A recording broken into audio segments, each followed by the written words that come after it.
Last week, the Supreme Court handed a massive victory to corporations by ruling that striking union members can be held financially liable for any damages that company suffers.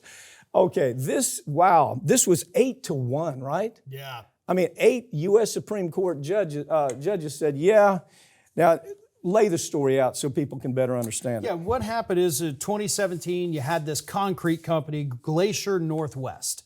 The Teamsters Union was working with Glacier Management, let's get this worked out, otherwise our workers are going to have to go on strike. They couldn't come to a deal for better conditions for the workers, so the Teamsters strike. But the strike had already happened after a specific work day had begun. So all the concrete trucks that already had the mixed up concrete get driven back to the company so the workers can go on strike. Now, Glacier was able to get the concrete out. There was no damage to the trucks at all. But they said in their filing to the court, they said, well, gee, court, look at all this concrete that is now wasted. That cost us some money here, and we want the workers to have to pay for this used up concrete. Isn't the next step? I mean, it's in little tiny steps, okay? First of all, we're talking about an item. We're talking about concrete. We're talking about something that's tangible as a truck, concrete, that's been destroyed in their argument. What about the intangible?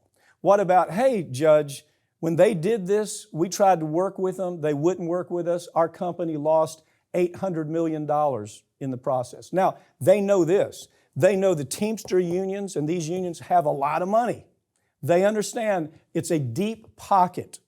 And it's much like a slap suit is what's happening here, Farron. It's very similar to a slap suit.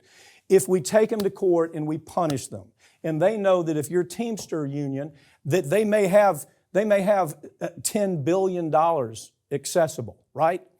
And so they know I'm going to go after those deep pockets, but more importantly, I'm going to chill. It's going to be a chilling effect. They're going to think twice before they even go on strike, especially if you get to the point, which I think could happen in the future, to where they're saying, well, this is our real loss. Yeah, we lost the truck, we lost concrete, but what if it evolves?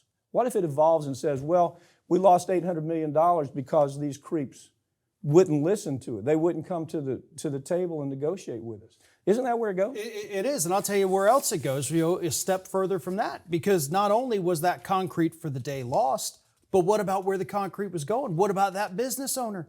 Wow. Oh no, now I don't get my concrete, so I can't finish my building on time. Yeah. So now I will get to sue and I guarantee you that's coming. Yeah. We will see all of the third people, parties. all the people along the lines, and this Supreme Court, again, as you said, 8-1.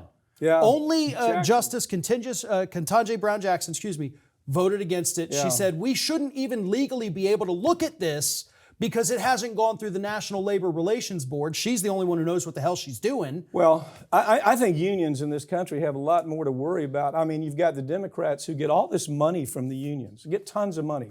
But the Democrats, they're bringing as many immigrants as they can, and these people are replacing jobs for low pay.